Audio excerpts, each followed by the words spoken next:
समर्थ बघा, ह्या ताईंनी एवढ्या वस्तू मागवलेल्या आहेत. त्यामध्ये बघू आपण काय काय आहे.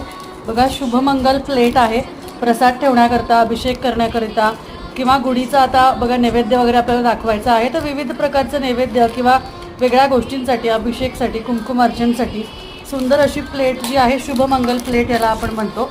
त्यानंतर यांनी गोल्डन फुलं घेतलेली आहेत.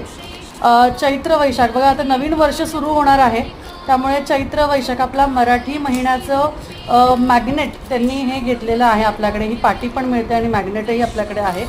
त्याचबरोबर त्यांनी लघु नारळ घेतलेले आहेत, रत्न पंचरत्न घेतलेले आहेत, महालक्ष्मी स्तोत्राचं पुस्तक घेतलेलं आहे, सरस्वती पाटी घेतलेली आहे. हे सुद्धा तुम्ही पाटीसाठी तुमच्या मुलांच्या टेबलवर वगैरे किंवा तुमच्या घरात कुठेही ही पाटी लावल्याने बघा सरस्वती मंत्राचा उच्चार करून याचासुद्धा तुम्हाला खूप फायदा होईल. आणि वस्त्र घेतले आहेत आणि विष्णू चिन्ह घेतलं आहे.